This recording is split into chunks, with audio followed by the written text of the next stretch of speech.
The trainees react. The crowd gathers, watching as the high-ranking executives with massive aura enter the room. Getting straight to business, the vice master of the necromancer sect, Bolsao, makes his move. He points directly at a man named young Manhwa and demands he join the necromancer sect. Young is skeptical. He has trained with a sword his whole life and never held a spear. Bolsao stops him. He explains it doesn't matter because Young was born with a physique suited for the necromancy spear. Bolsao points out that Young was never able to max his potential while using the sword. The spear would be the absolute best choice for his future. With those words ringing in his head, Young quickly follows Bolsao.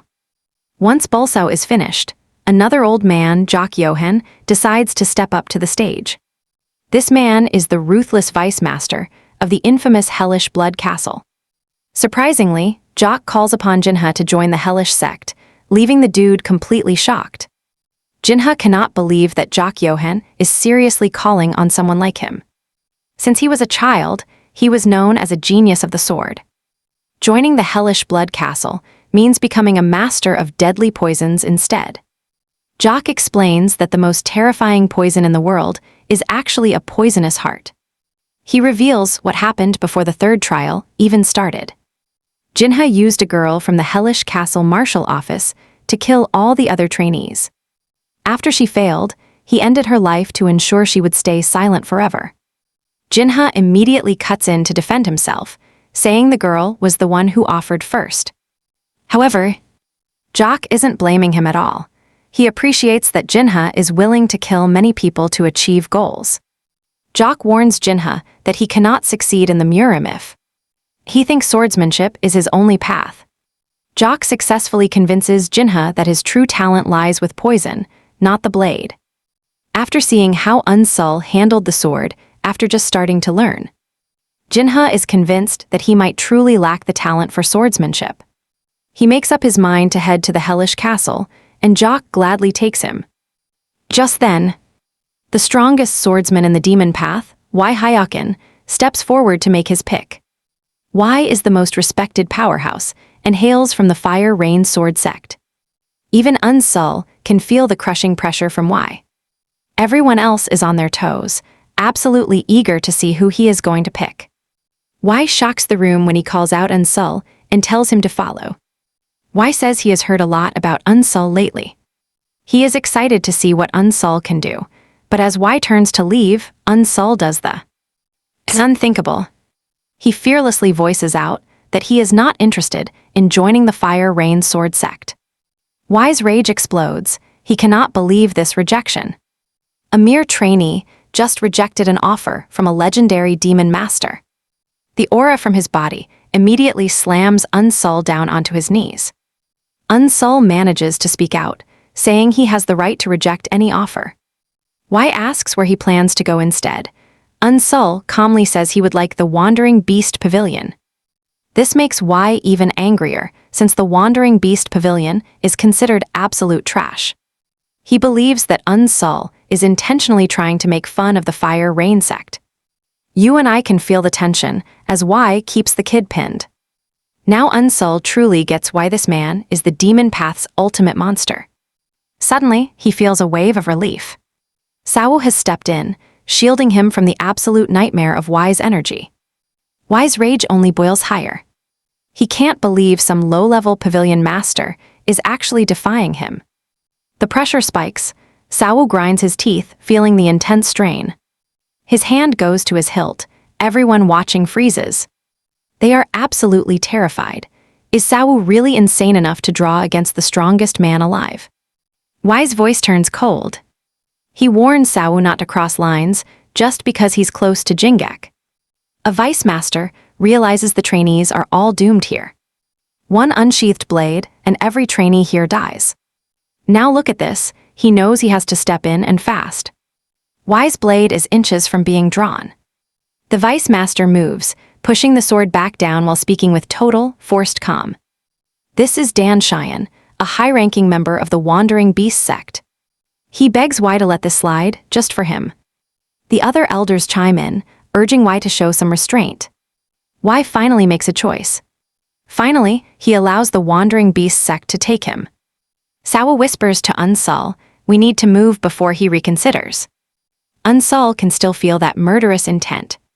He knows for a fact why would have ended him right there. Once clear, Sawa admits Unsol's skills have definitely improved. Unsol credits everything to Sawu's teachings. They arrive at the Wandering Beast Pavilion, a surprisingly lively, bustling village. He's shocked. He expected a grim fortress, but everyone here looks genuinely happy. Dan notices the kids' pure shock. He explains they're different. They value self-sufficiency over typical sect politics. Something's missing. Where are all the teenagers? He asks why there's no one his own age. Dan casually mentions their young disciples either fled or died during training. Dan looks toward the distance. He points to a dilapidated shack, Unsol's new home. If the roof doesn't need fixing, he's to get tools from the blacksmith Gull. Orders given, Dan tells Sawu it's time to head out. Unsol's confused. Isn't Sawu staying here in the village? Dan explains Sawu is just a low-ranked master. He had no authority to challenge the sword demon. Now he has to pay for his defiance. Sawu tells him to relax, it's just a light punishment. He tries to lighten the mood. Let's hope the kid listens and doesn't slack off too much. After Sawu leaves, Dan drops a reality check on Unsol. He is not officially a disciple of the Beast Pavilion yet. Dan admits Unsol might be one of the 10 demon masters now. But that does not mean he is part of the Wandering Beast Pavilion just yet. See, this sect has one simple rule. They absolutely do not accept weaklings into their ranks. Unsol asks what it takes to be strong, and Dan just gives him a casual nod. Dan explains that they do not bother with stressful formalities like all those other sects. Dan says there are no oaths or forced loyalty here. All that matters is learning martial arts and reaching a new level of power. Once he succeeds, he will finally be a true disciple. Plus, every single person in the pavilion will act as his mentor. Of course, it is still up to the masters if they actually want to teach him. The next morning, Unsol begins the grueling climb up the massive rock known as Iron Peak. Dan told him a teacher was waiting at the summit, someone who could grant him the most powerful internal energy cultivation techniques in the world. After struggling uphill and sweating absolute gallons, Unsol finally manages to reach the very top of the mountain. He is stunned to find a man who looks exactly like a monk waiting there for him. The pressure from this bald man is so intense it nearly knocks him over, but Unsol keeps his composure. He introduces himself and explains exactly why he made the climb. But the man just asks if he is still not satisfied with the cultivation technique he already knows.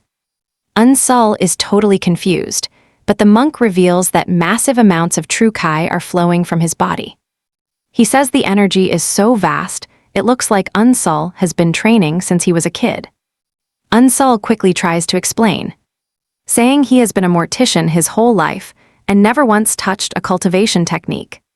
When this Saitama-looking dude hears that, he tells Unsol that there are only two ways this could be true. Either Unsol is a massive liar, or he somehow learned martial arts in his dreams.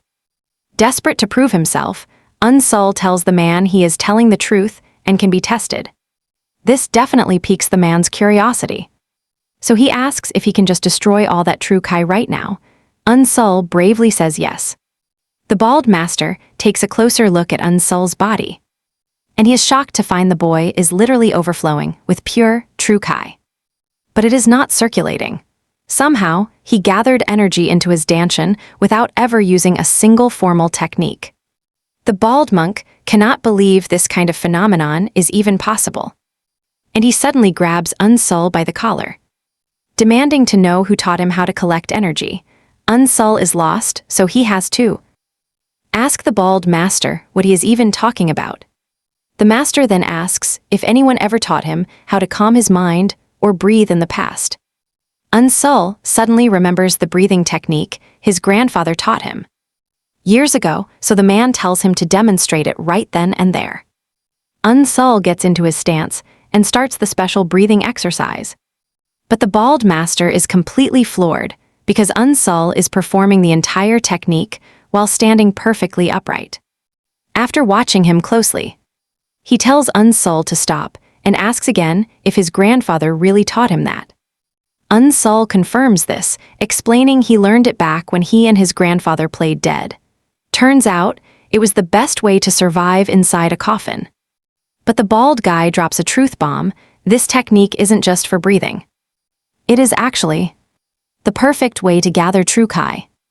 It is a specialized circulation and breathing practice, totally different from internal energy skills that just let you use the energy already sitting in your body. He reveals that Unsul is already sitting on 10 years of raw internal energy. Talk about a head start. When asked for his grandfather's name, Unsul says it is Bujeng Young. As soon as he speaks, the bald guy realizes there is only one man in the Murim with that name. The legendary warrior, once known as the strongest swordsman of the Demon Path. He was even the former vice master of the Demon Palace. Unsul is in total denial. There is just no way such a powerful legend would live as an undertaker. Then comes another strange detail here. That breathing technique he learned, it actually belongs to the Shaolin sect. This is massive. It means the technique comes from the Orthodox faction. Now he has to wonder, was his grandfather actually a hidden master from the Orthodox side all along? Pure fear hits Unsul. If the truth ever gets out, he is in deep trouble. At best, he loses his title as a demon master entirely. At worst, he is a dead man walking. But the bald guy tells him to relax. He is not judging. The Demon Palace definitely did their homework on him before letting him in. Since they found nothing, he is safe. Now, it's time to teach him that secret breathing style, just like he promised. After all, he gave his word to the pavilion. He doesn't care if the arts are orthodox or demonic. Power is power. However, there is a catch. If he ever teaches this to anyone else, he will personally kill Unsul and everyone he knows. Without a second thought, Unsul agrees to the deadly deal. Finally, the bald master introduces himself as Hyul Jayumang. Hyul asks if he knows the real difference between the orthodox and demonic cultivation styles. Unsul has no clue. Orthodox styles build energy naturally, following the body's own rhythm over time. But the demonic path, they use every dirty trick and shortcut to gather massive power. That's why they start out so strong, with mountains of energy. But those methods, they basically tear the human body apart. Yet, the orthodox masters eventually come out on top, because their true Kai is just more stable. Now, Hyul reveals the technique he's teaching is beyond anything the demonic path offers. He claims it's the most miraculous and powerful cultivation style ever created. But there's a price. The training, it is excruciatingly painful. He even admits to eating his own fingers during the process. See, only those brave enough to survive this agony can truly align their physical shell with the raw flow of internal energy. Hyul finally spills the truth. He was once a legendary martial master from the prestigious Azure Dragon Temple. But after being framed for murder, he was cast out, his cultivation sealed, and his reputation destroyed. While trying to reclaim his lost power, the Wandering Beast Pavilion stepped in to help him get back on his feet. And that is exactly why he swore to share his secret cultivation technique with them as a way to settle the massive debt. But if he fails this promise, he won't just let Unsul in. Hyul insists on putting the kid through a brutal test first. The plan? Hyul will blast his own true Kai through all 365 of the boy's acupuncture points simultaneously.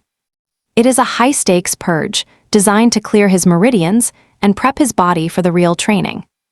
Hyul warns him the pain will be unbearable, offering him one last chance to walk away before the torture begins. Unsul, stubborn as always, just stares him down. He is more than ready to face whatever hell is coming. Seeing the kid's unwavering resolve, Hyul decides it is time to begin. He floods Unsul's body with pure Kai, initiating a cleansing process that would break most men.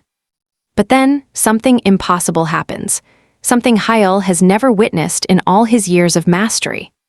He expected the boy to be screaming in absolute agony, but instead, Unsul just sits there, eerily calm and silent as a grave. Then the realization hits Hyul hard. There is no stench of rot or filth. Unsul's body is already perfectly pure, without a single drop of tainted energy clogging his veins. Blown away by this discovery, Hyul cannot help but shout with excitement. He is all in now, officially declaring that he will pass down his ultimate cultivation technique to the boy. Flash forward 6 months, and Unsul is barely recognizable. The transformation he's gone through is absolutely insane. He's packed on serious muscle, leaving that weak, frail kid from the start of the story far behind. To test him, Hyul hoists a massive boulder and hurls it straight at him. Unsul doesn't even flinch. He doesn't move an inch to defend himself. He just lets his energy flare. His aura is so overwhelming that the boulder shatters into dust before touching him. Hyul's jaw literally drops. The kid has mastered it. Mastering a top-tier technique in just 6 months, it is unheard of even for a genius. During this time, he successfully circulated the massive amount of Kai he had gathered, smoothing out the flow within his newfound physique. But the training isn't over yet. Hyul decides it is time to move to the next phase. Unsul drops into a meditative stance, focusing deep on his internal rhythm. He is incredibly grateful for everything Hyul taught him. Reaching the first level so quickly was a massive win for the boy. Still, Unsul is far from satisfied. There are 8 levels to master, and he feels like he is falling behind. He is determined to hit the second stage before he even thinks about stepping off this mountain. Fueled by pure willpower, he forces a breakthrough to the next tier, leaving Hyul completely speechless. Hyul is stunned. The kid actually managed to break through too. The second level, the legendary realm of untainted bone and iron muscle. At this stage, his entire physical form is being tempered to its absolute peak, beyond human limits. But a shift this massive puts an insane amount of pressure on the boy's body. Pain flares up instantly. Blood drips from his mouth as he grits his teeth, refusing to give in until the breakthrough is complete. Hyul rushes over, placing his hands on the boy's back for support. He shouts for him to clear his mind and focus. Do not let go now. He all suddenly realizes that Unsul's body is struggling to hold back the massive surge of true Kai. Trust me, things are looking bad. He is about to end up with some brutal internal damage. Without a second thought, he all decides he has to burn his own life force to save Unsul. Pressing his palm against the boy's back, he pours his very life essence inside to help him push through. By the time Unsul stabilizes, he feels his entire body burning with incredible power. But when he turns around, he sees he all visibly straining. Unsul rushes over, panic in his eyes, asking if the man just sacrificed his own true energy. He all sees the worry on the kid's face and tells him to relax. He won't leave the wandering beast pavilion until Unsul has actually mastered the basics. Unsul is completely stunned. It hits him that he all is actually a caring mentor, despite always acting like such a cold, tough guy. Overwhelmed with gratitude, Unsul looks him in the eye and promises that he will never forget the massive sacrifice the master just made for his sake. But he all just tells him to forget he even exists. That hits hard. It is exactly what Sa Wu told him back during the heat of the competition. He all explains that there is only one real way to repay him. Master the breathing technique and reach the 8th level, the legendary realm of great origin. Unsul takes a long, steady breath and vows to reach the heights he all never could. After all, the master only ever made it to stage 5. Since Unsul has hit the second stage, already, he all admits that he has nothing left to teach the boy. Now, it is time for him to focus on the absolute fundamentals of martial arts. He all orders him to climb the massive cliff at the western edge of the pavilion, because that is the spot where his true martial arts training is going to begin. Filled with respect, Unsul gives he all a deep, formal bow of gratitude. 3 months pass. Suddenly, one of the sect's most elite units, the Wind Cloud Squad, makes their return. They fly across the rooftops just to flex their skills. I mean, they are clearly the best unit around, right? The leader of this group, Baekhyun, is busy acting all important until Dan finally shows up to welcome him back. Baekhyun slowly pulls off his mask while addressing Dan with strict, formal respect. Dan tells him to drop the formal act, but Baek refuses. He thinks the pavilion's rules are already being pushed way too far lately. And get this, Baek is actually glad Dan is here. He had a specific reason for seeking him out. He demands to know why Dan recruited one of the 10 demon masters, especially since he was against it from the start. Dan calmly explains that it was actually Unsil who chose them, even after turning down a huge offer from the Fire Rain sect. Baek is genuinely shocked that a talented youngster would actually choose their side. Dan nods, admitting that the whole ordeal nearly started a direct fight with Wee. Dan even teases him, saying Baek should be proud that Unsil actually wanted to join them. Baek isn't amused. He claims this mess is exactly why the Fire Rain sect ended up rejecting all of the 10 demon masters. Baek snaps at Dan, reminding him that the sect is already being targeted by the demon palace. Taking Unsil in just added more fuel to an already massive fire. Dan just smiles at that, reminding Baek that the Wandering Beast Pavilion never cares about Murim politics. For them, it is all about mastering the ultimate martial arts. Baek has to agree, but he is not letting it go just yet. He demands to see Unsil. After all, his own spot as a demon master is on the line. Meanwhile, Unsil pays a visit to a brand new teacher. Meet Go Wall, the legendary grand thief famous for his insane swift phantom technique. Go Wall starts bragging about his secret moves, claiming that anyone trying to learn it ends up crippled. They just cannot handle the lightning-fast shifts. He figures Unsil is just next on the casualty list, but then, total shock. Unsil actually masters the entire thing in only 1 month. Though he is completely stunned by this genius, Go Wall is secretly thrilled. Finally, someone worthy can inherit his legendary legacy. Because of this, he decides it is finally time to shut down his dojo for good. Go Wall tells Unsil that the foundation is set, but now he must refine the rest through real combat to truly master the art. A bit later, Baek and Dan head out to check on Unsil. They are perched on a cliff, watching him drill that swift phantom technique. Baek is confident Unsil will fail. I mean, this technique is notoriously impossible to learn. But Baek's jaw hits the floor when he sees Unsil's movement. He even wonders if the kid has been practicing this since the very first day he arrived. Dan corrects him, though. Unsil actually picked up a completely different technique right when he joined. It finally starts clicking for Baek. Those rumors about Unsil mastering the wild beast path in just 2 weeks, yeah, they are true. Dan confirms it. Dan mentions that Sawu actually gave Unsil all of his precious spiritual water.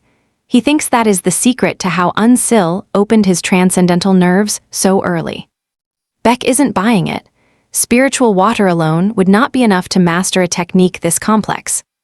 Dan then brings up that he is running the show right now, since the pavilion master is still deep in solo meditation.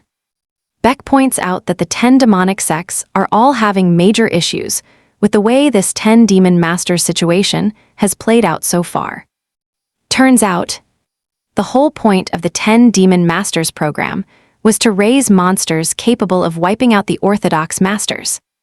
Baek confirms the plan, but some sects did not get the memo, which is why they sent their own top successors into the competition.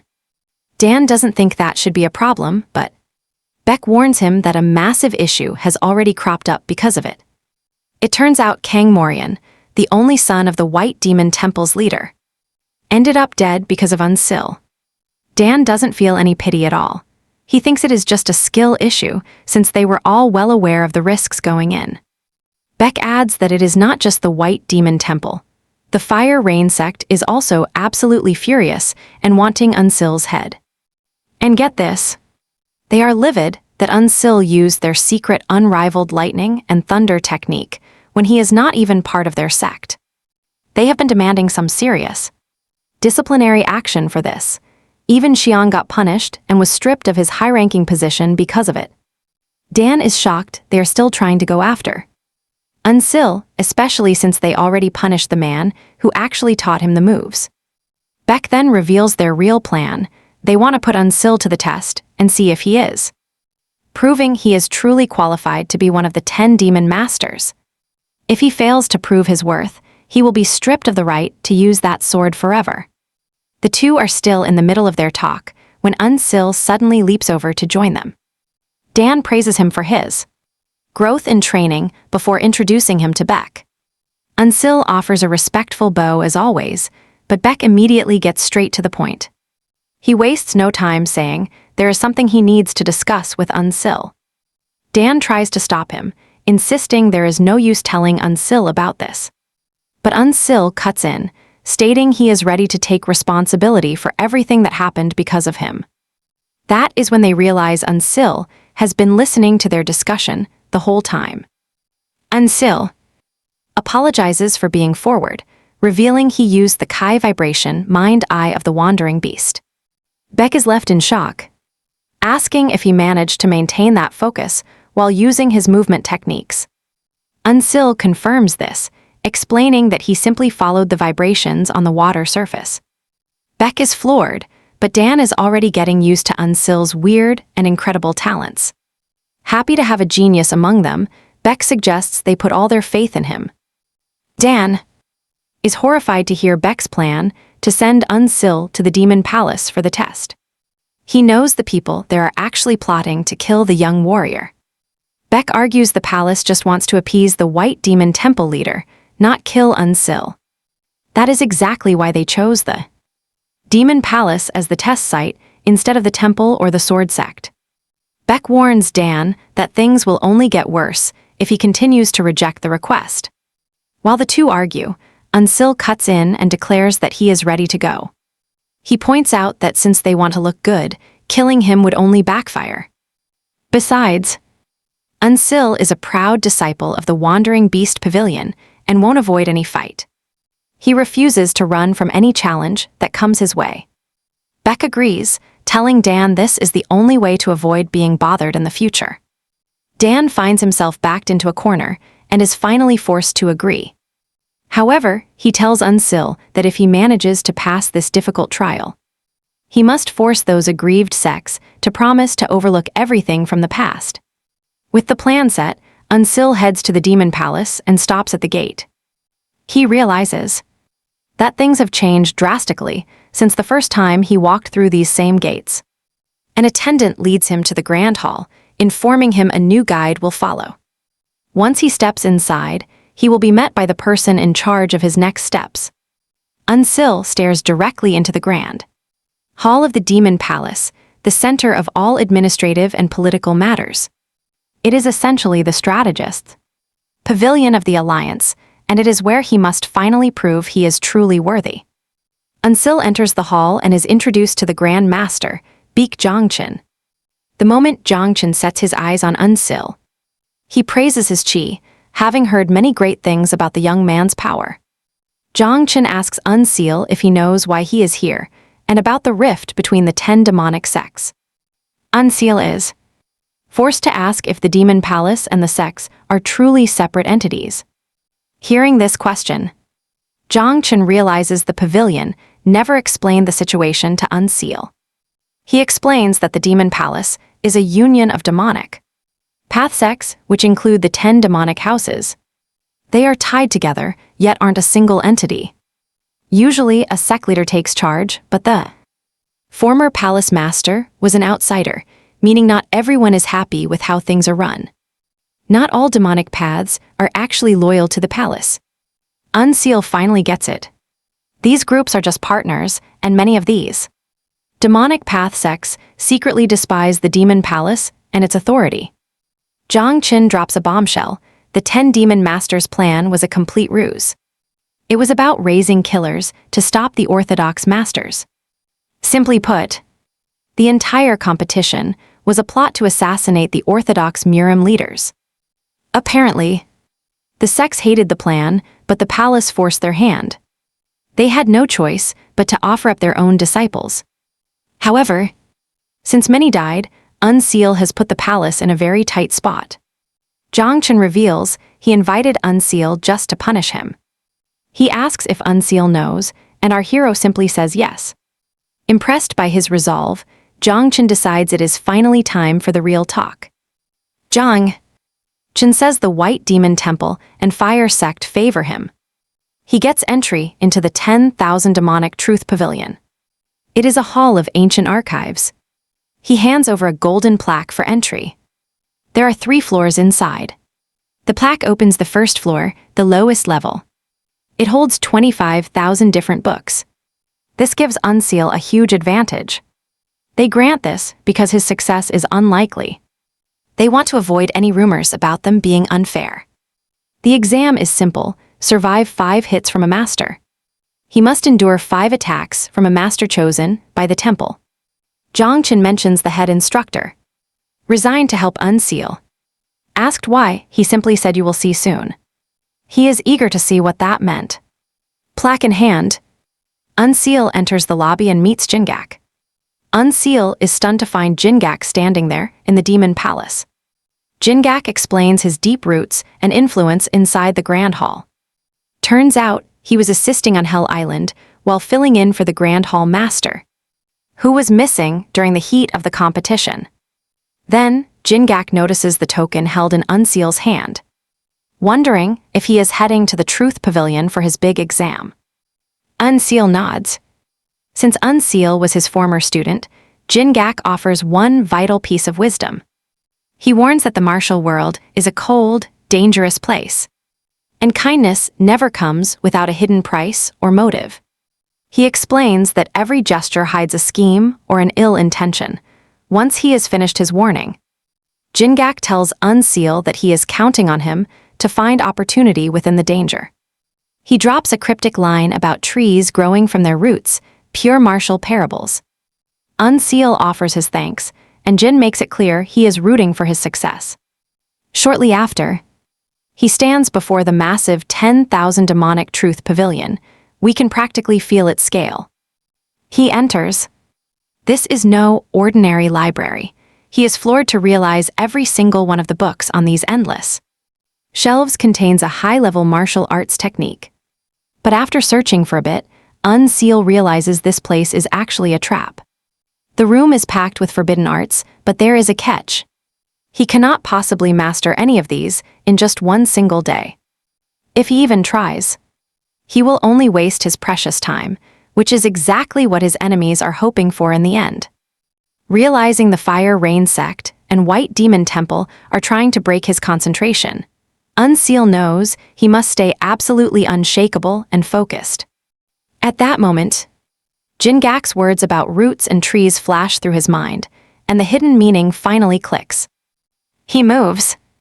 Unseal sprints through the building until he spots a specific book, The Wandering Beast Reversal Technique, which belongs to the secret collection of the Wandering Beast Pavilion. He flips it open with excitement, but the contents leave him completely speechless. Finally, the waiting ends, and the day of the exam officially arrives. Unseal enters the arena, met by the gaze of the supervisor, Elder Gok Jiobong, the man overseeing this trial. Yu Unseong is watching closely too, representing the powerhouse Fire Rain Sword Sect. Nio Gak is also there, standing for the Wandering Beast Pavilion. The final observer is Go Ganpyeong, sent from the White Demon Temple. Gok explains that the White Temple wants to test his true worth as one of the 10 demon masters. The elder then addresses the Fire Rain and White Temple elites to ask if they will truly bury their grudges if Unseal manages to survive this ordeal. Both representatives eagerly promise Gok they will never bring up the past if Unseal makes it out alive. With everyone in agreement, Gok officially starts the test. Watch closely as Go steps forward, telling Unseal that he is expected to survive or block 5 of his most lethal moves. Before the exam, Go had clear orders: kill Unseal, no exceptions. But Go actually cares about the Wandering Beast Pavilion's image, so he plans to just take Unseal's arms by the 5th move. Go lunges forward. Unseal is shocked because this guy didn't even need a stance to attack, showing just how skilled he is. The strike aims right for him. But Unseal barely leaps back, narrowly dodging that first move.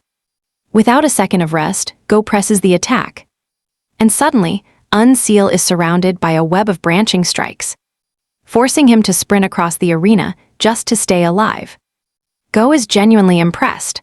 Those wild beast senses helped Unseal see right through the technique. But don't celebrate yet. Go warns him the danger isn't over. Before he can breathe, the third move arrives, a strike like falling rain. The entire arena is flooded with lethal energy aimed at him. Unseal is totally confused by the illusions, so he decides to dodge everything at once. He kicks his body into overdrive, desperate to escape that deadly zone. Boom, the attack lands with a massive explosion, but as the smoke clears, Go is shocked. Unseal is still standing there with only a tiny cut on his cheek. He pulled it off. The swift phantom technique allowed him to dodge it all. Unseal knows one thing. If Go had gone for the kill then, he'd be dead. Go. Well, he's frustrated that he couldn't land a clean hit on the kid. And at this rate, taking those arms isn't going to be as easy as he thought. So Go finally gets serious. He prepares the fourth move, the White Demon Heart Strike. It hits the arena like a flash of light, leaving Unseal isolated and paralyzed with fear. He can't dodge this one. There's no doubt here. If he fails to dodge, he's a dead man. Suddenly, Unseal remembers that strange martial arts book from the pavilion. He was so confused when he first opened it because those first few pages were just trash-talking the pavilion. But deeper in, the book details the weaknesses of their path. Unseal realizes those specific insults were just a clever filter to make sure only true disciples would read it. In those pages, Unseal learned that a true artist must use their senses and their head. More importantly, they have to amplify those senses when it counts. Back in the present, he follows those instructions, cranking his perception to the max. In an instant, he dodges the White Demon Heart Strike, leaving every single spectator in total shock. Go is speechless. Even the masters of the White Demon Temple struggle with that attack. Now he finally understands why the Fire Rain sect and the White Demon Temple wanted this kid gone. Unseal is a monster in the making, a massive threat to their future. Because of this, Go decides, eliminate him. Alright, we're watching Go unleash his final move, the White Demon Divine Serpent, aiming to end Unseal. Unseal barely manages to dodge. But before he can breathe, the weapon pivots, locked onto him like a predator with the cold intent to drag him down. This White Demon Divine Serpent is lethal. It is a cursed blade that won't stop until it draws blood. Because of this, Go is certain Unseal's head is about to roll. Cornered, Unseal realizes there is absolutely no way out. He suddenly unleashes the unrivaled lightning and thunder technique. He braces his hand as impact creates a blindingly bright golden flash. Still, even that power is not enough to stop it. After a grueling struggle, the serpent finally tears through his desperate defense, piercing his shoulder. The force blasts Unseal backward, but he refuses to stay down. He skids, crashing hard onto his knees. His right arm is dead weight now, so he draws his sword left-handed instead. Unseal looks up, showing a gaze so dangerous it's clear he's ready to keep fighting. Go is actually shaken. He realizes that letting Unseal live will cause them massive future problems. No more mercy. He decides to end Unseal's life right now, but as he preps a final strike, someone stops him. The representative from the Beast Pavilion grabs his arm. He reminds Go that his 5 moves are officially done. We've reached the limit. Go rips his arm away, acting completely offended that the man touched him. Gok just fires back a look. He makes it clear he won't honor any deal with the Demon Palace if Go plans on being a cheat. Right then, the Fire Rain representative interrupts, claiming Unseal used their secret technique during the test. He wants to nullify the result. That was their plan all along. Gok shuts him down instantly, saying there was never a rule against using that specific art. Nowhere in the deal did it forbid the thunder technique. Besides, Xian would have been honored to see it used. The leader is fuming, believing Gok is just making a mockery of them. Gok stays calm. He points out Go used his strongest art. Yet Unseal repelled it using the fire-rain style. The only explanation is that the fire-rain technique is truly superior. Stronger than the White Demon Temple itself. With those words, Gok successfully starts a massive feud between the two powerful sects. Since the fire-rain sect loves being called the best, they have no choice but to shut up and back down to keep their dignity. Gok announces that the original promise will be kept. Unseal has officially reclaimed his title as one of the 10 demon masters. And the sword is finally his. After the declaration, Gok turns to congratulate him but stops cold. You see that look? Something huge is coming. Gok moves closer to help him rest up. But then he realizes Unseal had actually fainted while still standing on his feet. Soon enough, Unseal wakes up in yet another mysterious, private room.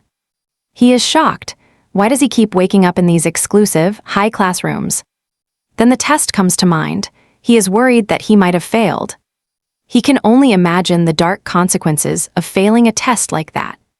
Since things are currently out of his hands, he decides to sit and circulate his Kai. While doing so, he notices a massive amount of true Kai surging through his body.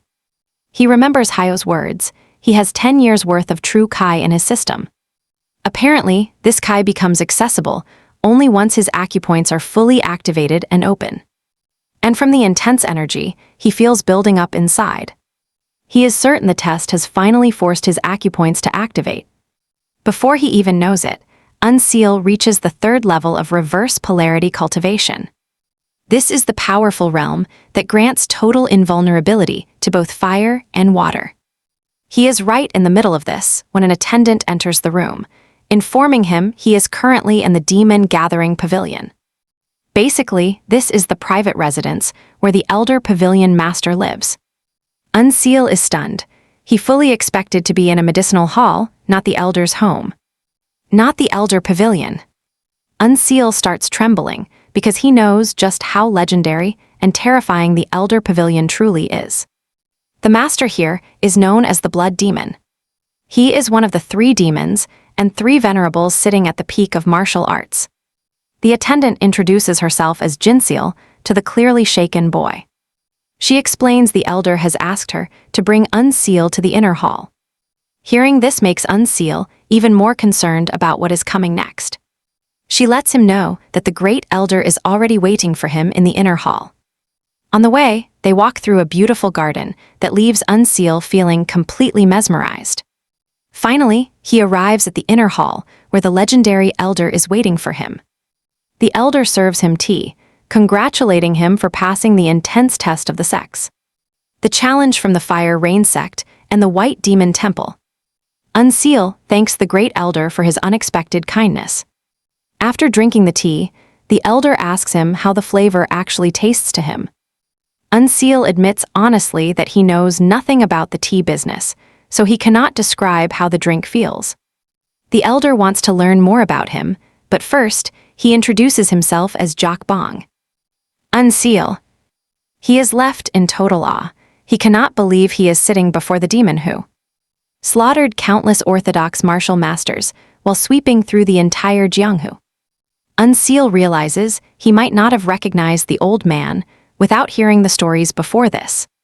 Once Unseal is finished offering his formal greetings, the old man remarks that the boy is different from what he has heard. Despite starting martial arts late, his muscles and joints are remarkably flexible. Not only that, his inner energy is great. Unseal explains that his grandfather taught him proper breathing techniques throughout his entire childhood. Bong then tells Unseal that he brought him to these private quarters instead of the medicinal hall because he would like to have a serious, private conversation. That is when Bong makes a very serious offer.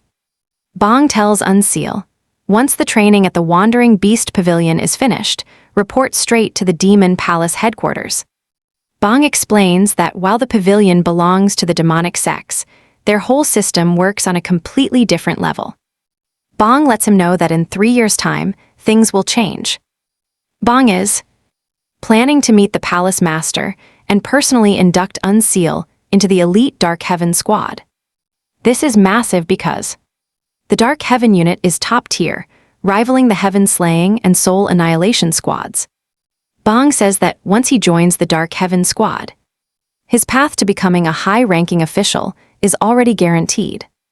Bong leans in, asking Unseal what he thinks of the deal. Without even thinking, Unseal flat-out rejects the offer. A shocked Bong asks why.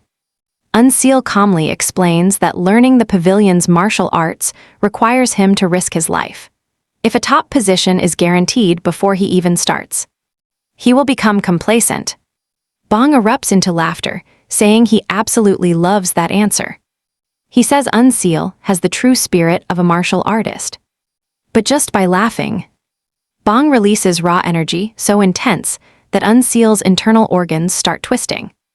Bong will keep a close eye on him to see his growth over these 3 years.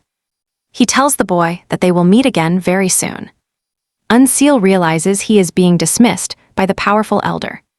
He thanks the man for his time and leaves. Once he's gone, another master steps out from the shadows. He tells Bong he's never seen anyone turn down such a promotion. Bong smiles, saying they must watch which side the boy eventually chooses. After reaching a safe distance away, Unseal finally catches his breath. He realizes he was a hair's breadth from death in that presence. One single mistake, and he would have been dead meat. Still reeling from that meeting, someone taps his shoulder, asking if he's fine. He snaps back, realizing he has already made it into town. He takes a moment to absorb the peaceful energy around him. Unseal realizes he's now part of a life he never expected. Suddenly, he's being tailed. Instinct tells him he needs a weapon fast. He heads to a shop, looking for a simple training blade. The clerk points toward a pile of gear, telling him to make a choice. Unseal picks his weapon and heads to a secluded clearing, reaching a spot where he can properly react. He tells whoever is lurking to show their faces. Ninja-styled martial artists emerge from the surrounding bushes. They praise his incredibly sharp senses. Unseal is surrounded. The elimination team leader makes it clear they are here to end Unseal before his training even finishes. Cool as ice, Unseal claims he doesn't even know these guys. But since he's not in a killing mood, he tells them to just leave. The assassins aren't having it, boldly declaring that Unseal is the only one who's going to die. Since they won't back down, Unseal decides to use the only language these fools understand, pure violence. He draws his blade. Still, the assassins think he's got zero chance. They immediately shift into their specialized combat formation. And suddenly, Unseal is surrounded by enemies ready to strike him all at once. Our main character stays calm, but in the blink of an eye, they are all over him, aiming straight for his head and neck. Unseal expertly blocks the opening wave of their desperate attack. Quickly realizing these killers have perfect coordination, with absolutely zero gaps for him to rest. It's obvious they've trained together for years, making their synchronized strikes feel like a single machine. Their teamwork is top tier, but Unseal's wild beast senses help him spot a fatal flaw in their flow. He notices their individual power levels aren't actually uniform, leaving tiny, exploitable gaps in their defense. He decides to punish that mistake immediately. Without a single second of hesitation, he lunges forward and drops one of them instantly. The assassins are stunned. They never expected someone to crack their complex attack pattern this fast.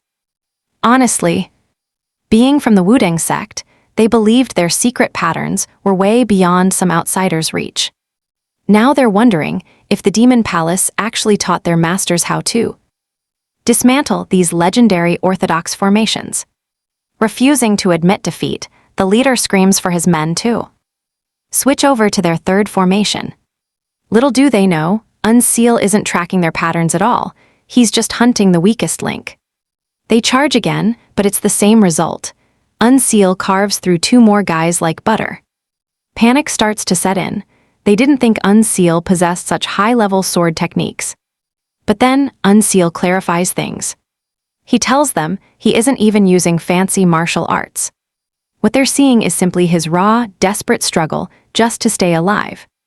Unseal explains that they are losing because they were far too confident in their own superiority, while he's fighting for his very survival with everything at stake.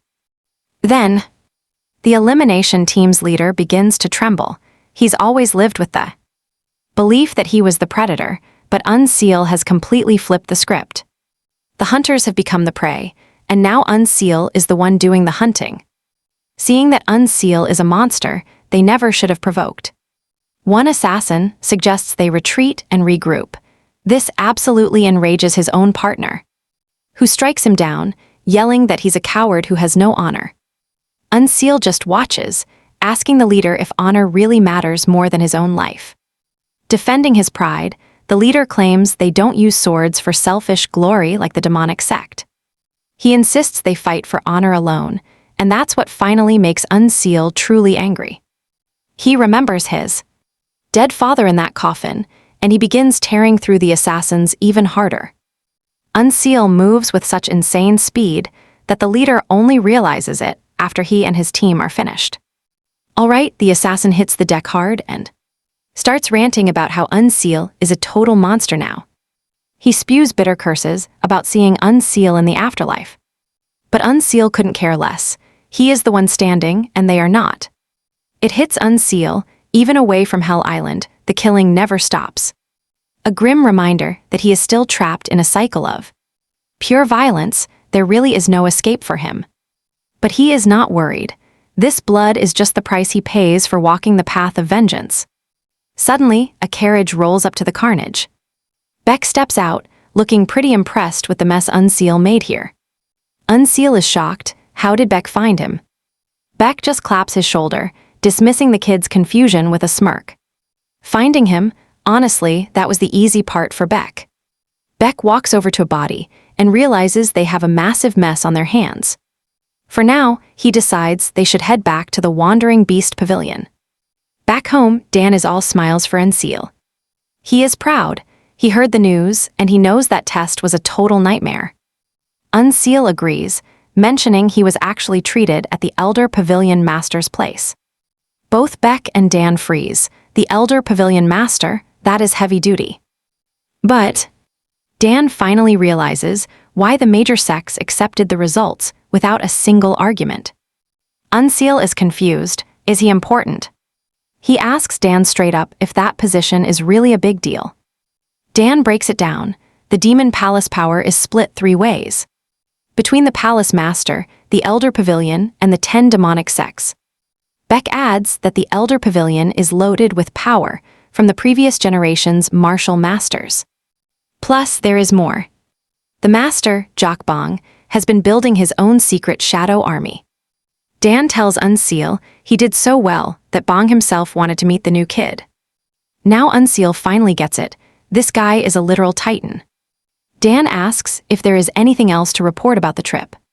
Beck cuts in and drops the bomb. They were ambushed. Dan instantly loses it. He cannot believe someone had the guts to target their disciple. Beck shows the weapons found on site. These belong to the general strategist's special subordinate hit squads. He is betting on the autumn wind or maybe the flying cloud squad. Dan realizes the strategist was meant to take the fall if things failed. But still, Dan is disgusted that they are hunting a kid who just joined the pavilion. Beck points out the obvious. Word is already out that Unseal is a monster talent, and people are getting nervous. They know he will be a problem once he truly awakens. So they decided to snuff him out before he becomes too powerful. Dan is shocked. The kid hasn't even finished his basic training.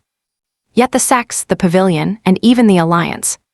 Everyone is watching Unseal now. The spotlight is officially on him and us. Even with the danger, Dan believes this will push Unsealed to grow much stronger. Unsealed speaks up with a request, and Dan's ready to hear what he wants. He brings up the founding Divine Squad, that legendary group everyone whispers about. They're the elite force that eliminates anyone threatening the Wandering Beast Pavilion. He wants in. He's looking to sharpen his martial arts through cold, hard experience. Hearing this, Beck is absolutely floored. Because that squad, it's filled with the pavilion's most aggressive and violent warriors. Their leader, Sojol, is infamous for having a truly terrifying temper. Beck's heard she's actually killed. Disciples she deemed weak were tested right into their graves. Absolutely brutal stuff. Surprisingly, Unsealed doesn't care. He says if he dies, it just means he wasn't good enough anyway. He's choosing the rough path to grow his power as fast as humanly possible. He wants the front lines. He wants to witness real masters in action. Watching martial masters fight for real. Beck is dead set against it, but Dan is actually considering the request. He tells Beck they should trust him. The kid's confidence is hard to ignore.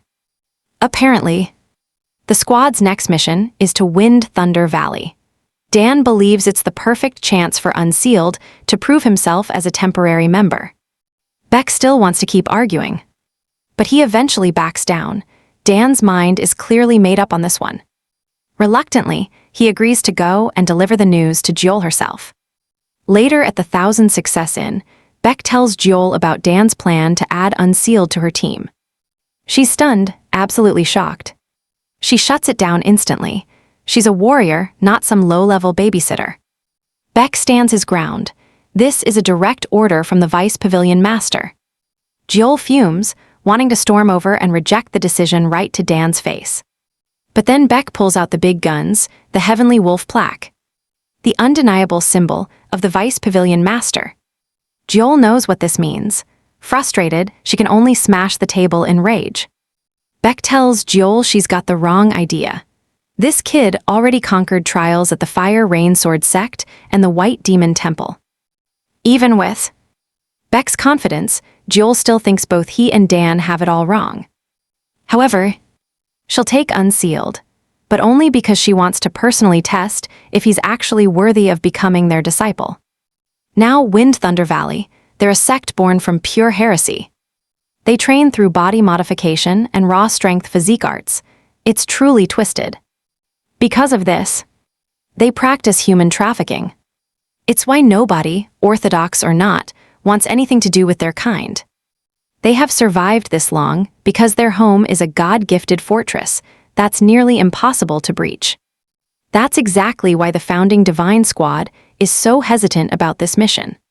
Still, they have no choice but to head out and get it done. When they arrive at the Valley Bridge, Joel realizes the situation is grim.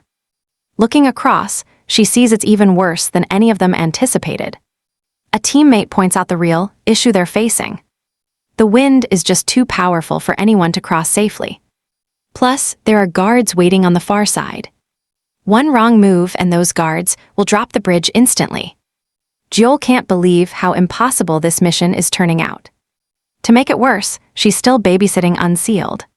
She turns to her vice captain, Yewoon, to see if he has a plan, and he agrees to try. Yewoon pulls out knives, flashes a signal, and gets ready. He hurls the knives directly at the guard station, located way on the other side. The blade slips perfectly through a tiny ventilation hole at the top, instantly taking out the guard stationed inside the building. Unsealed is stunned. It looks simple enough to the untrained eye, but he knows better. What he just saw was the legendary body blade union technique. It is a move from the Fire Rain Sword Sect. Now Unsealed knows Yewoon is the real deal. They ask if the hit landed, and he gives them the nod. But he warns them to stay sharp, because there might still be hidden devices waiting on the bridge. Joel wants to keep her core team safe from any danger. So she makes Unsealed the guinea pig. She orders him to cross first, and surprisingly, he actually agrees. Stepping onto the bridge, Unsealed feels the sheer force of the wind pushing against him. It is enough to knock anyone right off balance. He realizes he will have to tap into the powerful absorption technique to glue his feet to the bridge. He begins his walk, leaving everyone except Joel completely impressed. Joel just rolls her eyes, refusing to admit he's doing anything special at all. Then a sharp click, the terrifying sound of a trap being triggered.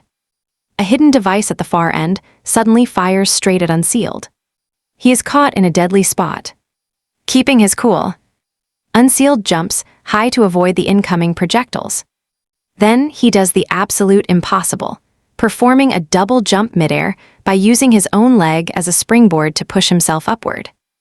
Yewoon is absolutely stunned because he recognizes the high-level qinggong technique, where you strike the top of your foot to literally leap off thin air. He never expected Unsealed to pull off such a move just to dodge a trap. But it looks like he won't be able to dodge the next wave of attacks heading his way. The squad thinks he is finished, but just as the attack is about to make contact, he triggers his swift phantom skill and blurs toward the end of the bridge. He sticks the landing on the other side, leaving everyone in total shock. He rushes into the guard post and finds the 2 guards Yiwoon took out. He quickly searches for the mechanism that controls the bridge traps. He finds it and, without missing a beat, pulls the lever to shut it down. Once it is safe, he heads back out and signals the squad that the path is clear and they can finally cross. Both Yiwoon and Jeol are speechless. They just saw Unsealed pull off a move that could have shattered his legs if he had messed up even slightly. All right, even Jeol has to start wondering exactly what kind of mysterious monster Unsealed is turning out to be. After they finally enter the valley, they head down a narrow alley where Yiwoon praises Unsealed, saying his movement and footwork were absolutely top tier. Unsealed just offers a polite thanks, but Yiwoon asks if Master Go taught him those moves. Unsealed nods, but Jeol snaps at Yiwoon to stop the hype, insisting the kid didn't do anything truly worth mentioning today. Yiwoon just tells Unsealed to ignore her since she is always just stubborn and cold like that. But secretly now, Jeol was actually blown away by how smoothly Unsealed handled that danger a short moment ago. But she is not ready to let him pass her little test just yet for now.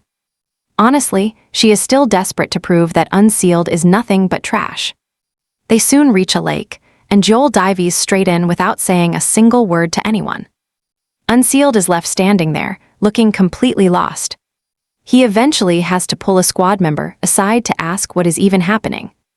That is when the guy realizes Unsealed missed the briefing, since he was a last-minute addition to this team. He explains that this lake is a shortcut to Wind Thunder Valley, and if they swim through that hidden underwater tunnel, they will hit their final target destination. But check this out, the lake is filled with ice energy, and the freezing cold is absolutely lethal. One must always use their internal energy for about 15 minutes just to survive the intense, freezing cold. If your focus slips, you will freeze instantly and sink right to the bottom of the lake. The guy tells Unsealed he can wait on the shore because this kind of extreme temperature control is usually hard to maintain. Attempting this is actually impossible for a kid his age now. Trying this is basically a death wish for him. But Unsealed just cuts him off, telling him not to worry so much. He is not backing down, since he came on this mission to prove his worth anyway. He takes a massive breath and plunges into the freezing water without a second thought. Deep below, he sees massive ice crystals everywhere, filling the entire lake. And the soldier's warning finally starts to make perfect sense. But then he looks over and sees the others struggling to move. Realizing those ice crystals are draining their strength way faster than he ever expected. Strangely enough, Unsealed is not even using his internal energy, yet he doesn't feel the cold at all right now. That is when it finally hits him. He feels fine simply because he recently mastered the secret art of total elemental invulnerability. He hadn't given the skill much thought when he got it, but man, it is definitely coming in clutch. He calmly swims through the icy depths. And when he emerges on the other side, he finds the squad sitting there frantically circulating their inner energy. Unsealed, though, he feels perfectly fine. Walking up to them like it is a summer day, shocking everyone. Everyone is losing their minds, wondering how he pulled this off without even trying. Jeol is stunned that his internal energy is so stable, he doesn't even need to recover his breath right here now. And she starts to think Dan sent this kid to them for a very specific reason today. Still, Jeol is eager to see Unsealed's true potential. The real test, it starts right now. After the squad catches their breath, Jeol gives the order. It is time to move out. She fires them up, declaring their target is in sight. Time to show these fools the founding divine squad's might. The crew is definitely feeling the hype. And just like that, the battlefield explodes as both sides finally clash with each other. The enemies look like absolute lunatics, shirtless and screaming for blood like maniacs. While dark, pulsing veins crawl across their skin, they look like actual, terrifying monsters. A maniac lunges at Unsealed, trying to disarm him, but our guy counters, slashing him across the chest. The enemy howls in pure agony. But then, he just snaps back into a fighting stance with a twisted, creepy grin. He throws a savage punch at Unsealed, forcing our hero to stay mobile and dodge. Meet the power-ceasing demons. These guys are a whole different level of crazy. They are basically walking experiments, juiced up on drugs and strange physical enhancements. Pain doesn't exist to them. No matter how bad they're hit, they just keep coming. Unsealed is genuinely shaken. How do you stop someone who won't even stay down? Joel immediately picks up on Unsealed's confusion and his hesitation on the field. She barks at him to get back. He is just dead weight in this fight. He listens and retreats, but as he watches her from a safe distance, he realizes just how terrifyingly ruthless Joel is when she is in the zone.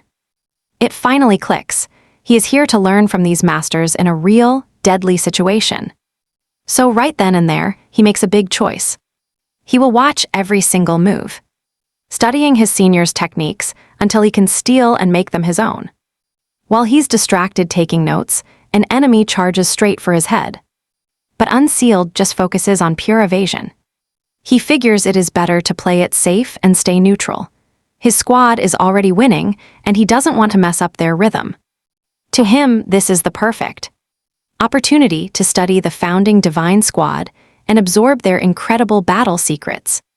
He watches Joel effortlessly, decapitating enemies with that massive and heavy blade. The fact that she finishes them in one swing, absolutely legendary stuff.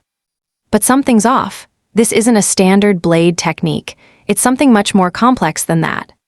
It looks more like a high-level sword style, filled with intricate stabs and sharp, twisting motions. Wait a second. Unseal realizes he might have completely misread her movements. He leans in for a closer look when suddenly, another monster dashes right at Unseal. Relying on the move he just saw Jean use, Unseal drops the demon exactly like his senior just did. He gets it now. It's not a fixed form. It's an adaptable skill that counters the enemy's every move. Once a sword style reaches peak mastery, forget the forms. You aren't restricted by any set moves. At that insane level, you can create a perfect strike just by adjusting the way you hold the blade. Unseal finally sees the truth. Jean isn't using a specific technique at all. She is just hunting for every tiny flaw in the demons and exploiting them instantly. Unseal wastes no time, putting everything he just learned from Jean into practice. Jean's eyes widen as she realizes this kid is actually trying to copy her. He closes his eyes, takes a steady breath, and waits for the enemy to lunge. The second they're in range, he lets out a flurry of lightning-fast slashes. But he hits a wall instantly. He can only manage 2 clean cuts. Jean hits 9 slashes effortlessly, but for him, 2 is the current limit. Jean is absolutely stunned. The boy actually managed to recreate her signature double slash technique just by watching her moves once. She can't wrap her head around it. It took her 2 full years to master that. Unseal. He's already realized he can't push past those 2 slashes quite yet. But here's the thing, he's already cracked the secret behind how it works. With Jean's secret safe in his mind, he turns his gaze toward Yewon's battle. Even Yewon feels that intense stare as Unseal shifts his focus from the squad leader. Yewon isn't worried. He's confident Unseal won't. Copying this style is impossible. It is nothing like the squad leader's techniques, which are built entirely on the beast path. He's got zero concerns since he uses flying daggers, a specialized and complex art. No way this kid is picking that up just by glancing over for a few seconds. Time to show off a little. Yewon dives into the crowd, systematically tearing through enemies with pure, cold precision. He wants to prove once and for all that his martial arts are beyond imitation. Then he turns around. There's Unseal dropping enemies using the exact same style he just saw. But wait, Unseal isn't even holding any flying daggers. He is clutching a wooden sword instead. It turns out his dual-wielding mind art allows him to use different martial arts with each hand. Yiwun is absolutely stunned. Most people would just focus on the flying daggers, but Unseal didn't restrict himself to the specific weapons Yiwun was using. He saw straight through the core of Yiwun's entire technique. But on the flip side, Unseal isn't happy. He still can't use this skill to its full, devastating potential. The raw power just isn't behind his strikes yet. He realizes this isn't a technique he can master at lightning speed. If it wasn't for those secret texts he read back in the archive, he wouldn't have been able to copy even a fraction of this. Done with the leaders, Unseal turns his hungry gaze toward yet another member of the squad. He watches the man for a brief moment. He notices something crazy. The guy's blade is generating massive force from such a simple move. He realizes that just watching from a distance won't work. To truly understand this technique, he's going to have to take a different approach.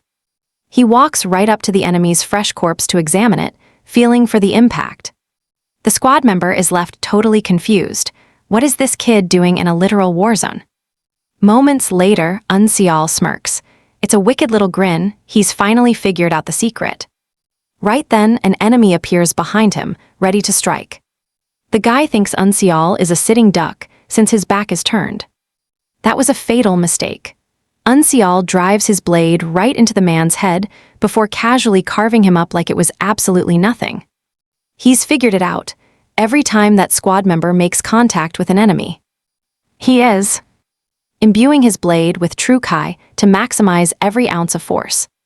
All right, you and I are back with Unseal, who figures he has seen enough. Suddenly, the enemy squad leader makes a grand entrance, threatening Jin's entire team. This guy launches a glowing purple projectile at them, and yep, it's pure poison. The moment it splashes onto some of the squad members, they're instantly infected. But Jin takes charge, rushing the enemy while slicing right through the toxic mist. Her slashes find their mark, forcing the leader to block with his bare hands. Out of the corner of her eye, Jin notices Unseal is still watching her. In fact, he hasn't looked away once since this whole battle started. Honestly, she didn't want to admit how impressive this newbie was just starting out. She just wasn't ready to see past his beginner status. But she can't keep lying to herself anymore. And with a smile, she finally admits it, Unseal is the real deal. When the enemy leader sees that smile, he absolutely loses it. He can't believe she's smiling in the middle of a fight. In a total rage, he throws an even deadlier poison at Jin. Jin effortlessly shuts down the attack midair, scattering the venom before it can even touch her clothes. Her blade reaches his palm, and she sends a devastating surge of energy through his hand. The impact is so brutal it shatters his internal organs, killing him instantly. Jin casually tells her squad to mop up the rest since the boss is down. A week after returning to the pavilion, Unseal is feeling pretty lost. He realizes he's been training hard without actually understanding the basic fundamentals. Sure, he recently broke through to a higher cultivation realm, but he wants a solid foundation before going any further. Because of this, he visits Hayo in the mountains. The old man is thrilled, having heard all the rumors. But Unseal is humble, giving Hayo all the credit for his massive progress. Hayo asks, and you'll love this, if he's here for cultivation help. Unseal is stunned the man read his mind, without him even saying a word. Hayo points out that he still lacks the basics. So hitting a wall is normal, though even Hayo didn't expect it this early. He gives him a wide, proud smile, just like a father. Hayo decides to check on Unseal's internal energy, and is completely shocked to find over 60 years' worth of internal energy. That pure true Kai he built up during his childhood. It's been transformed into antipolar true Kai by his dormant vessels. Since Unseal is curious about the standards, Hayo takes a moment to explain the different tiers. The peak realm sits right above the first-rate level, where the body and internal energy finally reach their absolute limits. Getting past that point to reach the pinnacle of his martial arts is the supreme peak. But wait, beyond that lies the ultimate divine realm, the final stage. You and I can only imagine controlling both body and spirit like that. Plus, a master can finally break free from the restraints of internal energy and all human physical limits. Unseal asks if there is something higher, and Hayo gives him a nod. Reaching the absolute peak of martial perfection is what they call the infinite realm. Apparently, only the Murim Alliance leader and the Demon Palace Master are legendary enough to have reached that realm. Unseal is stunned to realize the two men who rule over the Murim are also at the pinnacle of power. Hayo explains that below them sit the three demons, the three venerables, the four divines, and the seven kings. Each one of them has mastered the infinite realm. Hearing this, our young hero realizes he has a long way to go. But then Hayo reveals there is an even higher stage out there. The legendary divine intent realm, the ultimate peak of all existence. This is a realm where the martial artist becomes one with the source of all things and knows the will of the heavens. Basically, it is a level that no human has ever touched. Hayo tells Unseal that everything he just said is way beyond his current reach, because he is only starting the peak realm. He explains the journey. Since he has mastered stage 3 of the reverse polarity cultivation technique, he will finally be able to manifest body protective true Kai at the 4th realm. Once he is finally able to pull that off, he will reach the supreme peak. By the 5th stage, he will finally be able to give physical shape to his internal energy. But it doesn't stop there. At stage 6, internal energy will circulate endlessly, and stage 7 breaks all physical restraints. He will have finally escaped the restraints of his body. In the last realm, the 8th stage, he will obtain the power of nature and possess the absolute authority to intervene in all living things. This sounds incredibly confusing to Unseal. Hayo admits he doesn't have the knowledge to fully explain it because he only reached the later stages of the 5th realm. Since Unseal is clearly curious about this, he believes the boy is finally ready to enter the world of Janghu. Unseal is shocked the old man guessed his secret. Hayo explains he figured it out since there was no other reason for Unseal to be asking these things, and the boy finally confirms it. He knows that real battles are the fastest way to gain strength, and that is why he must enter the Janghu. Honestly, it is much smarter to roam the Janghu, searching for his father's killer, than it is to waste time staying in the Demon Palace. Since he's heading out to the Janghu, Hayo tells him he'll need good information, and he urges him to find Wang, as the man knows everything he will need to learn. Unseal bows deeply to the man. He thanks him for everything, while Hayo warns him how dangerous the Janghu can be. With a confident smile, Unseal tells the old man to stay safe.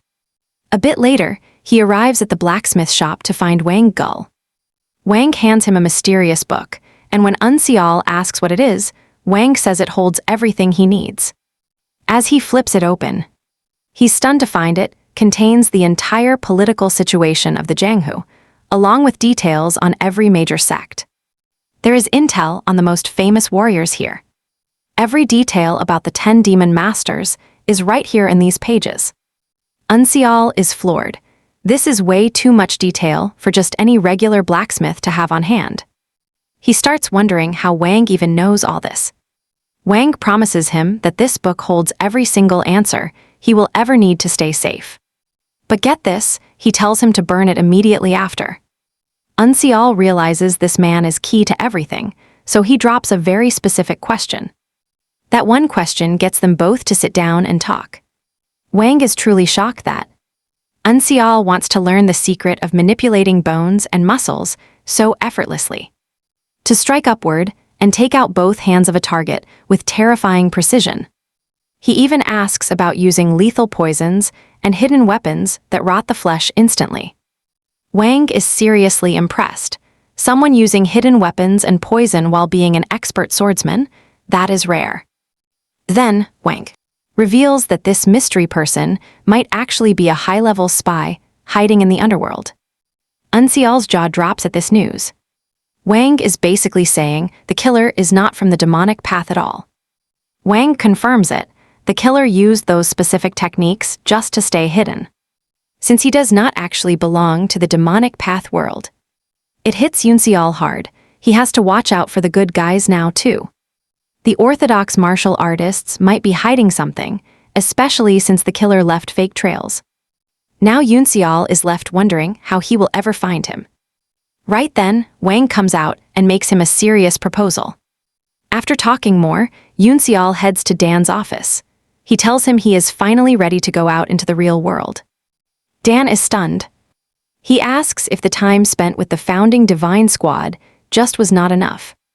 Yoon says that training was great, but he needs real life and death stakes to truly push his limits in battle.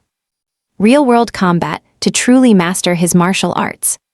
Dan says he understands the drive, but he can't simply let him go since he is still the vice master. He explains that to leave, you have to be in a squad. And you need the leader's direct permission to head out.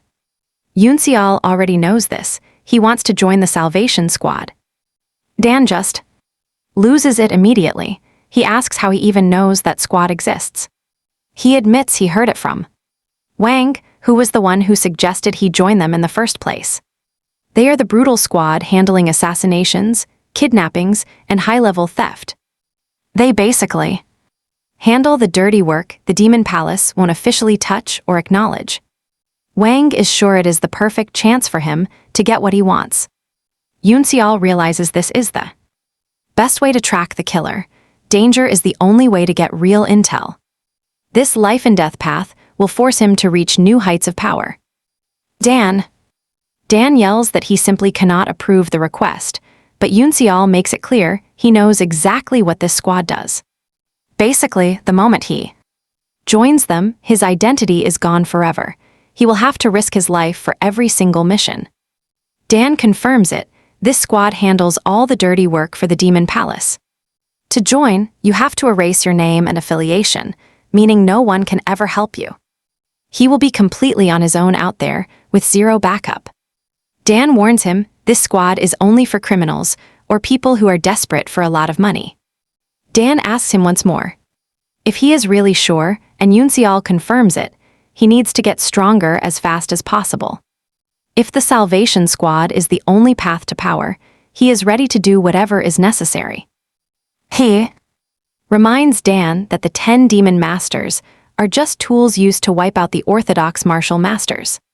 So in his mind, he is just following the path he was originally recruited for.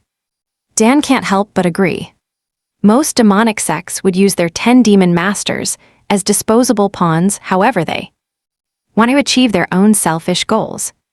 But the Wandering Beast Pavilion is different. Dan genuinely wants to make him a real member of their family. Yoon here is stunned.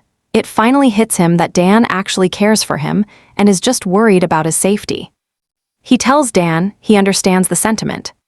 But that is even more reason why he believes joining the Salvation Squad is the right move. Dan asks why, and Yoon points out that martial artists from the pavilion don't grow truly strong by staying safe and protected in a comfortable nest. After hearing that, Dan realizes there is absolutely no way to change the boy's mind. He is too determined. Fine, Dan agrees, but only on the condition that it is for 1 year. Yoon is grateful. Dan tells him he is free to quit the squad whenever he wants. Once he has obtained everything he needs, he can return to his home at the pavilion.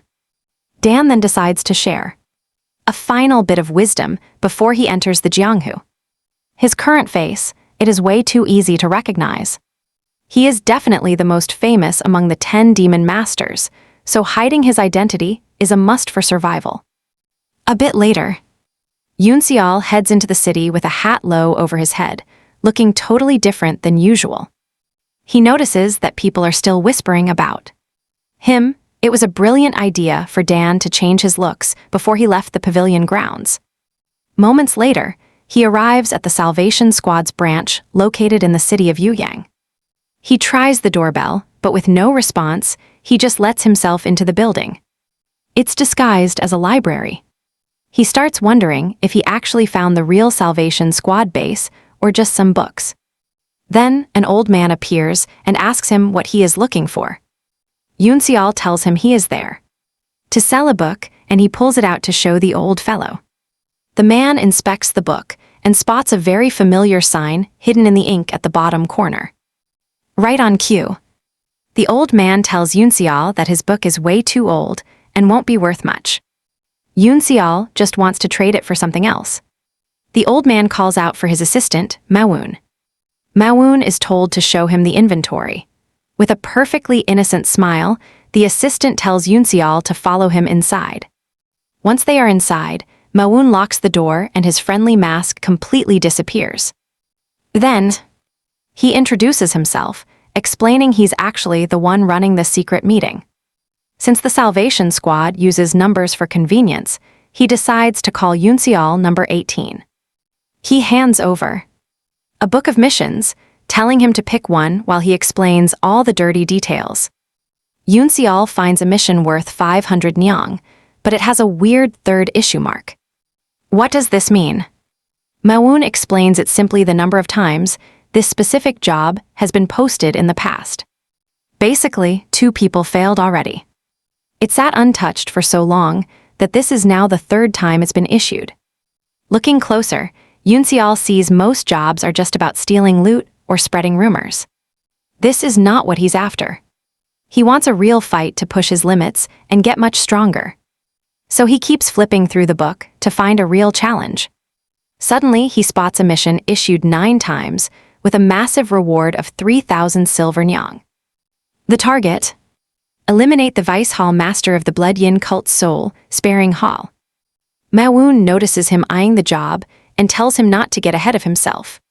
He explains that the Salvation Squad missions are split into 4 distinct tiers. There are 4 levels total. The closer the number is to 1, the more dangerous it gets. Level 2 is for veterans with at least 3 years of experience, while Level 1 is strictly reserved for the absolute top-tier elite members. Manhwa tells him that Level 2 is the absolute highest he is allowed to pick. That Vice Master is dangerous. He's been a famous martial master for years and has survived countless assassination attempts already. Meaning, normal tactics aren't going to work on a guy like that. Manhwa warns that 3,000 nyang is basically a death sentence. But Yoon-seol doesn't blink. That's exactly the kind of mission he came for. Manhwa is shocked that the kid is still insisting. Yoon-seol makes it clear that he couldn't care less about the danger. Wang's book actually had intel on this guy. It's not an impossible mission if he plays his cards right. Manhwa is disappointed, figuring the kid is just rushing to an early grave. He really had high hopes for him, but now he just looks like a fool. Since the boy won't take no for an answer, Manhwa decides to lead him to where they keep the mission equipment. They head to an armory packed with some pretty incredible weapons. But instead of anything good, Manhwa hands him gear that's completely rusted and falling apart. Yoon-seol immediately realizes he's being handed total trash. The agency won't waste their best gear on someone who is marked for death. Yoon-seol isn't bothered. He is ready to prove his worth by making this mission a complete success. After his departure, the elder asks Manhwa how it went. The response is shocking. Yoon-seol chose level 2 difficulty from the jump. Manhwa is certain this is the last. We will hear of him. Even the old fellow is stunned that the kid is taking on a mission to kill Seok-young. An impossible task, really. Every elite member failed this one. Manhwa admits he gave the boy random trash equipment on purpose. Why throw away precious resources on a guy who is never coming back? But the old fellow feels things might not go as expected. Now about the Blood Yin sect. Based on Blood Yin Island, they are a wicked sect of the demonic path that traces its dark roots back to the blood cult. Even isolated on an island, they need supplies. That is the exact opening Yoon-seol plans to exploit. Playing the part of a delivery boy, he hitches a ride to infiltrate their hidden base. He is busy hauling boxes of supplies when one of the guards suddenly grabs him, pressing a cold blade against his throat. Yoon-seol freezes in terror. As it turns out, the man was only testing him to see if he would react like a trained warrior. Luckily, his act of pure cowardice is perfect. The man is convinced he is just a regular delivery kid. The sword is put away. Someone calls for a doctor to help.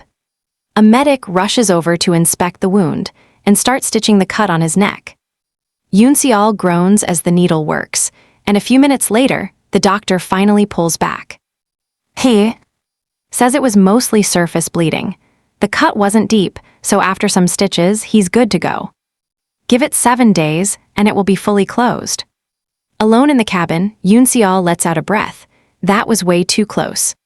It turns out he has been able to survive thanks to the body transformation art he learned from the leaders, as well as the aura camouflage technique he picked up from Wang. The ship sails tomorrow morning. Time is running out. Yoon-seol knows he must eliminate Seok-young this very night. Later, he dons his gear and slips out toward the heart of the cult. He glides over the rooftops, sticking to the dark corners like a ghost in the night. He soon spots Seok-young talking nearby. The raw internal energy radiating from the man is on a whole other level. He is every bit as dangerous as the reports claimed. Still, it is weird. Why flare his energy so loudly after surviving 9 previous attempts on his life? This feels like bait, a trap. He will have to move with extreme caution from here on out. Tracking Seok-young through a desolate hallway, a familiar scent hits his nose. He identifies the medicine storage immediately, picking up the scent and realizing exactly where they are going. An underground room, soundproof, the perfect kill zone. This is where it ends, the best place to take him down. Yoon-seol keeps his eyes locked on the target, and it looks like Seok might have caught his scent, but he quickly vanishes behind a wall. Since there is zero reaction from Seok, Yoon-seol figures he is safe. Seok enters the storage room, and our guy follows him right inside. Si-hyuk's back is wide open. It is the perfect chance to end this whole thing in one strike. He is just about to make his move when he accidentally steps on a loose floor tile. And it triggers a trap. Yoon-seol springs back instantly, expecting something deadly to fly his way. But it is just coins clattering on the floor. Still, the noise has already given his position away. And Si-hyuk just laughs, telling him he is no different from all the other assassins who have tried to kill him. He mentions that everyone else who came for his life also chose this exact spot. The medicine storage room, it is like they all had a meeting about it. That is when Yoon-seol notices the jars in the distance are all packed with severed human heads. Si-hyuk draws his sword with a twisted smile on his face, telling Yoon-seol he would love to add his head to the rest of the collection. Si-hyuk sees the shock on his face and explains that his predecessors used these same tactics. They always sneak onto the ships and try to ambush him in this medicine storage room. He explains that is exactly why he rigged this place with traps. And every single assassin falls for it every time. Yoon-seol realizes the truth right then. This keeps happening because the Salvation Squad members are not sharing any intel with each other. Since the missions are top secret, there is no info exchange, so they keep walking into death. It is a cycle of everyone falling into the same trap over and over. Si-hyuk then notes how young Yoon-seol looks. And because of that, he is not even going to use his favorite weapon. Si-hyuk tosses his best blade aside and grabs a random sword off the wall, taunting him. He promises to hack off Yoon-seol's limbs and watch him scream in total agony. Our hero knows the assassination plan is officially a total failure. But honestly, this is exactly the kind of dangerous battle he has been wanting. Yoon-seol lunges towards Si-hyuk, and their steel blades clash with a heavy bang. Si-hyuk feels something and shoves Yoon-seol back, actually giving the kid a bit of credit, admitting that his internal energy is actually pretty impressive. He adds that these sword techniques are not from any common assassin, making this kid an interesting opponent. Suddenly, Si-hyuk charges forward, unleashing his deadly black serpent blade technique. And Yoon-seol watches closely. The guy is fast, but his path is way too obvious. He believes that if he stays calm, he will be able to parry the strike easily. But he is dead wrong. The blade slices right through him, leaving him stunned and wondering how he even got hit. He is certain he deflected it, but his body tells a different story. Si-hyuk just mocks him, saying he has absolutely no counter to this attack. Unseal manages to block the next strike, even though he knows he is wide open. He cannot understand why Si-hyuk is not going for the kill yet. He quickly realizes his opponent isn't aiming for the kill, at least not yet. Seeing an opening, Unseal gets bold. He needs to crack the secret behind Si-hyuk's movements. He lunges forward, unleashing a flurry of sharp, calculated slashes. But Si-hyuk dances around them all, ready to launch a counter of his own. Luckily, Unseal barely evades the strike, narrowly escaping a lethal hit. But he is left stunned. How did Si-hyuk's attack trajectory shift so suddenly in midair? He realizes Si-hyuk is using feints. It's time for a high-stakes, risky gamble to turn the tides. Unseal shuts his eyes tight. Si-hyuk catches on. He knows Unseal has seen through his clever little tricks. But he figures closing his eyes won't save him. In fact, it's a death sentence. But Unseal is calm. He has the wild beast path, and that's his trump card. It lets him perceive every movement with total clarity. Si-hyuk lunges, but something leaves him completely shocked. Unseal dodges with ease, sending Si-hyuk into a panic. He starts attacking with pure, desperate aggression. Still, Unseal remains focused, waiting for the perfect moment to counter using his primal skill. Finally, Si-hyuk has no choice but to retreat. But Unseal chases him with the swift phantom skill, leaving Si-hyuk in total shock. Si-hyuk has no idea he's already made two massive, fatal mistakes. First, he gave Unseal way too much time to decode his fighting style and plan a counter. Second, he was arrogant. He underestimated him by refusing to use his main weapon from the start. He watches in absolute horror as Unseal's blade shatters his own sword into two pieces. He desperately tries to throw Unseal back. He uses an energy blast to stop that final killing blow from landing. Unseal recovers instantly, ready to strike again. When Si-hyuk sees this, his blood runs cold. He realizes the situation is far worse than he ever imagined. He knows he's outmatched. He needs to call the guards outside for backup and fast. But before he can even reach for his whistle, Unseal drives his blade straight through his heart. In his final moments, Si-hyuk can't believe he was taken down by a simple assassin. As Unseal stands over the body, he has a realization. A true martial master can never afford to let their guard down, not even for a second. Sometime later, the library keeper is relaxing when Manhwa bursts in with the news: Si-hyuk is dead. The old man is shaken to his core. The reports say this wasn't some stealthy assassination. It looks like a straight-up, brutal duel. Si-hyuk's own legendary blade was shattered to pieces right in the middle of the fight. The old keeper is absolutely stunned to hear such a thing. Si-hyuk had used that sword for 10 years. Now, everyone is asking who could possibly have defeated him. Just then, Unseal arrives back at the library. Before he can even open his mouth, they hustle him into a private back room for a serious talk. Once they are safe inside the private room, the old man asks point-blank if he killed Si-hyuk. Unseal just gives a silent, firm nod. The old man is eager to hear every detail of the fight. But Unseal shuts him down. Their job is to assign missions, not to pry into his methods. The old man concedes. He realizes Unseal is right and agrees to stop asking questions immediately. Since the reward for his completed mission is 3,000 yang, he hands Unseal a check for the full amount. He also mentions that the next big mission will be ready for him in 3 days. Unseal grabs the cash.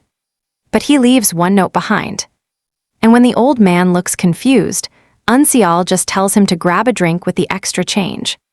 The moment he leaves, Manhwa snaps, ranting that Unseal is way too arrogant for treating a master like a common shopkeeper, just because he is wearing a disguise. So steps in, reminding her uncle that he really should not be so rude to someone who is actually helping them.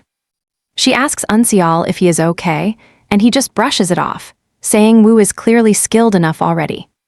So then mentions her uncle retired from the martial arts world of the Jianghu a very long time ago. And that is exactly why the Demon Palace is worried.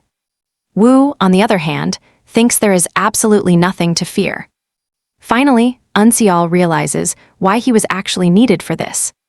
Since Wu retired years ago, his survival instincts must be rusted and dull, making him a target for any ambush. Especially in a place he does not know. Unseal realizes it is his job to make sure no trouble comes their way. So gets curious and asks why he goes by number 18. And he explains it is just a title given to members of the Salvation Squad so they can remain anonymous. With a bright, cute smile, she decides right then that she is going to call him Mr. 18 too. After that, she asks if his face is fake since he loves being anonymous. Unseal is completely stunned because not a single soul has ever noticed his mask until this moment. So reveals she has eyes like a hawk, better than most. She could actually see his facial muscles moving just a tiny bit unnaturally. Right then, Unseal realizes she is no ordinary lady, which means she is a lot more dangerous. She might actually be more important than he ever could have imagined. While she is busy talking about going on a boat tour after they finish their meal, Unseal cuts her off. Something is wrong, very wrong. He points out that the other customers have been repeating the same conversation for several minutes now. Which only means one thing. Unseal is certain that every person in this building is an assassin waiting for the chance to take her out. Luckily, they are in the corner, safe from behind. As Unseal plans his next move, Wu suddenly pushes his way in, telling Unseal to stay out of it because he does not need help. Wu is ready to show him exactly why he is more than enough to be her protector. Unseal tries to stop him, but Wu is already gone, charging forward to grab the attention of the entire room. The assassins are shocked that he saw right through their clever little act. Still, they decide to drop the act and attack him. The first guy to reach him finds out what happens when you mess with a veteran. Wu slams a palm into his chest, unleashing so much force that the guy's internal organs literally shatter on impact. The man drops dead instantly, while the shockwave sends everyone else behind him flying back. Unseal cannot believe his eyes. The sheer power coming from that one palm strike was absolutely terrifying. He has to admit, the old guy is way more dangerous. The assassin leader screams out at his team. All right, so the subordinates shout out the order. Swarm Wu now, while they still have the numbers advantage. They charge forward blindly, following orders to take Wu down. Big mistake. Wu slams his palm into the dirt, releasing a shockwave so massive it sends the entire group stumbling back, completely off balance. With them wide open, Wu moves in like a predator, systematically crushing every single one of them. Suddenly, a stray blade whistles toward So, but Unseal is already there, blocking the lethal strike.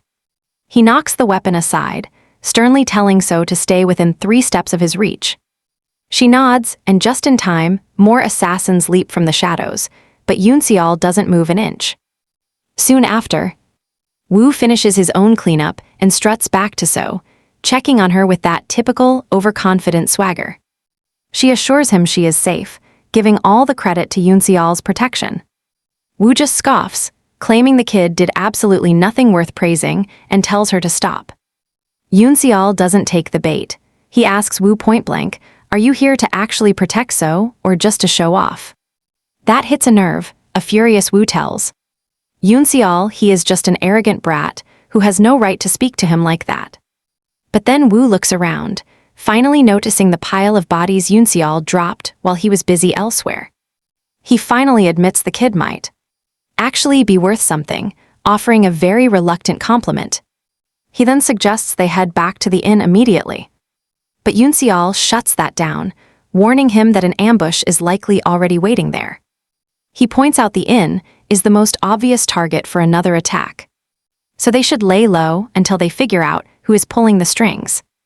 Of course, Wu disagrees, calling these assassins nothing but flies that couldn't possibly touch someone like him. Unseal agrees they aren't a threat to Wu, but reminds him their main priority is keeping So safe. Wu snaps back that it changes nothing. He only slipped up once, and it's never going to happen again. Unseal tries one last thing, suggesting they use a disguise. But Wu refuses, saying there is no reason to act like a coward. Yoon-seol realizes right then that Woo is far too stubborn to be reasoned with, so he decides to just play along with his reckless plan for now. Still, he quietly warns So to stay glued to his back the moment they step inside, absolutely certain that the real danger is waiting for her there. Honestly, he doesn't mind. He's actually looking forward to the coming fight. They reach the inn soon after, and Woo just kicks the gates open and struts right in. While walking through the courtyard. Now check this out, Woo spots the assassins hiding in the shadows. He flashes a wicked grin and moves like lightning, tearing through them in an instant. After wiping out the ambush, he turns back to Yoon-seol with a smug look, reminding him he said there wouldn't be any issues. But Yoon-seol warns him it is far from over. Right on cue, a massive wave of assassins floods the area, appearing out of thin air. Within seconds, before we know it, the trio is surrounded. Looking at the sheer numbers, Yoon-seol realizes just how important So really is. Specifically, to create stories and translate them into other languages. So after having the translation and checking the translation in detail, and I gave this translation to our partner abroad to create audio and process the audio, we have an audio file like this as for the images. That appear in our videos are collected from Google Images, and we will only select images that fall under usage rights allowed for reuse and modification. We use Google's rights filtering tool according to the